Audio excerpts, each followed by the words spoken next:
সাব্বির ভাই, আপনি প্রপোজালে রাজি না হয়ে ভালোই করছেন, নাহলে তো আমার আপনারে বিয়ে করা লাগতো। আর আপনারে বিয়ে করে আমি কি করতাম, কই থাকতাম?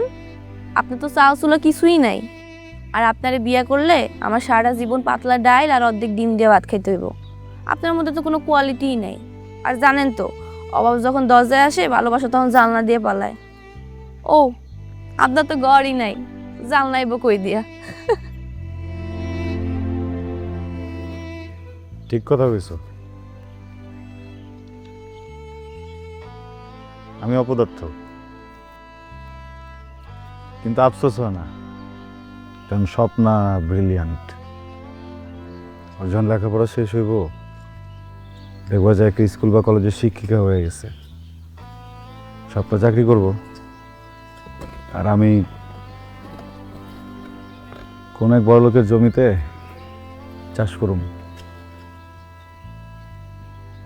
আবার কিছু টাকা পয়সা জমায় ভাঙ্গারির ব্যবসা করতে পারি। ভাঙ্গারির কথা শুনে আর ছোট মনে করো না, কাঁচা টাকা। বড় কথা কি জানো, দুইজন মানুষের ভিতরে যদি ভালোবাসা থাকে না, যে কোনো অবস্থাতেই ভালো থাকা সম্ভব। আপনি স্বপ্ন অনেক ভালোবাসেন, তাই না?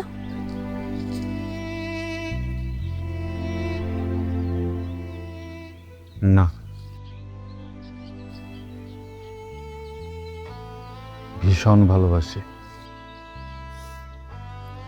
ও, আর একটা কথা, আমার হবু জামাই ব্যাংকে চাকরি করে, ঢাকায় বিশাল বড় একটা ফ্ল্যাট আছে। আর আমার একবার বিয়ে হয়ে গেলে আমি তো এই গ্রামে ট্রামে আসবো না, আপনার বাড়িতে বেড়াইতে আসবো। ও, আপনার তো বাড়িই নাই, স্বপ্নার বাড়িতে বেড়াইতে আসবো না। আসবা, স্বপ্না ভালো রান্ধে, ভালো ভালো খাবার খাওয়াইতে পারবো তোমার করে। তোমার ব্যাংকার জামাইরে বইলো আমি যে তোমার শিক্ষক ছিলাম, হোমওয়ার্ক না করলে কত শাস্তি দিতাম। আর শোনেন, আমার বিয়ের আগে আবার আপনি বিয়ে করে ফেলেন না। আমার বিয়ের সব দায়িত্ব শুধুমাত্র আপনার, লজিং মাস্টার বলে কথা। এটা আবার কেমন লাগে? যাও, কথা দিলাম, তোমার গায়ে হলুদ থেকে শুরু করে তোমার বিদায় পর্যন্ত যত দায়িত্ব সব আমি নেব। আর আমি ভাবছি বিয়ের পর অনেকগুলো বাচ্চা কাচ্চা নিব, কারণ আমার হবু হাজবেন্ডের বাচ্চা কাচ্চা অনেক পছন্দ। কালোর ভুসি বানাইতে হবো, রেখেছি। তুমি থাকো, আমি যাই।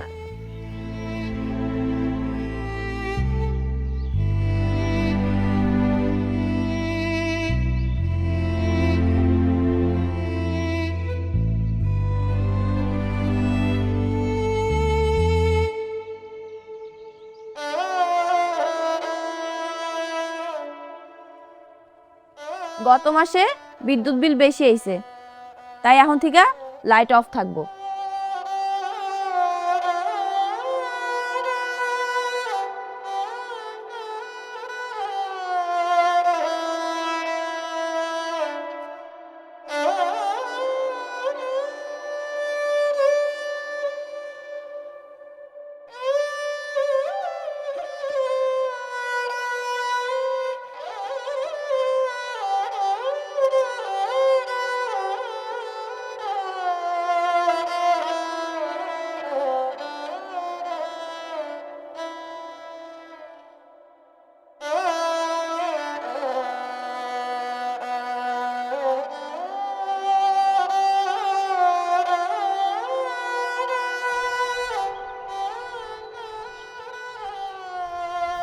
জেরিনা আপা, খবর পাইছেন?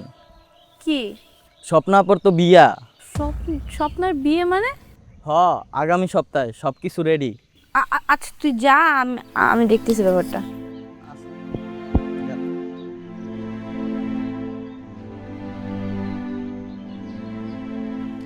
আজকে না তোরে আমার বেস্ট ফ্রেন্ড পরিচয় দিতে আমার ঘৃণা লাগতেছে। শুধুমাত্র তোর কারণে আমি আমার ভালোবাসার মানুষটাকে ছেড়ে তোর হাতে দিয়ে চলে গেছি। আর তুই সেই কিনা সাব্বির ভাই তোকে এত ভালোবাসে, তাকে তুই ঠকাইলি, তার সাথে তুই প্রতারণা করলি। আমি প্রতারণা করছি মানে? হ্যাঁ, তুই প্রতারণা করছিস। তোর না বিয়ে ঠিক হয়েছে, যে লোকটা তোকে এত পরিমাণ ভালোবাসে, তুই কিভাবে পারলি তার সাথে এমনটা করতে? ও এই কথা, তুই না বোকার বোকাই রয়ে গেলি। না পারলি নিজের বেস্ট ফ্রেন্ডকে চিনতে, না পারলি নিজের ভালোবাসার মানুষকে চিনতে। মানে আমি বুঝতে পারতেছি না। কয়েকদিন আগে সাব্বির ভাইয়ের সাথে আমার দেখা হয়েছিল।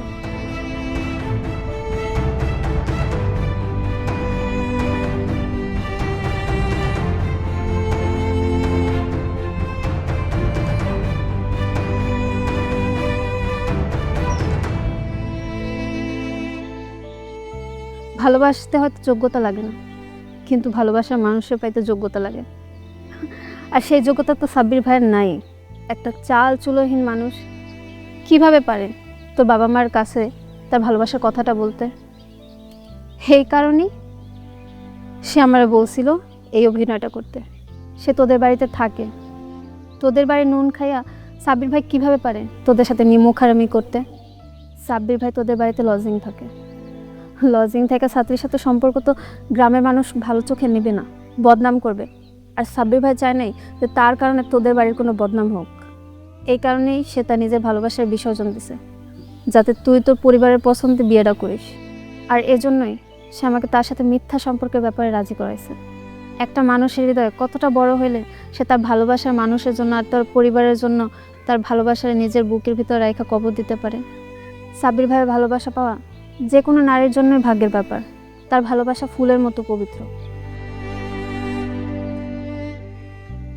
দোস্ত দোস্ত আমি এখন কি করবো?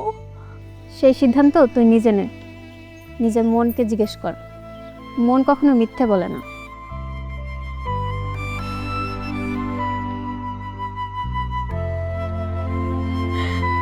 থ্যাংক ইউ দোস্ত।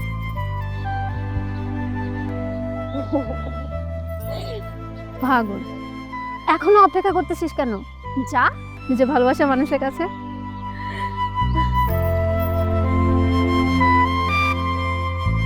এ আপা, দুলাভাইরে কইছিলে আমার ব্যবসার কথা? কমনে এই মরিচগুলো তোল। খারাই হয়েছে কি লেগা উডা?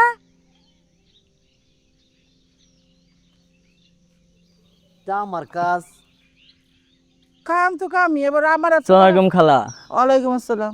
কেমন আছেন খালা? ভালো আছি, আছেন? আলহামদুলিল্লাহ। তুমি কেমন আছো? এই তো খালা ভালো আছি।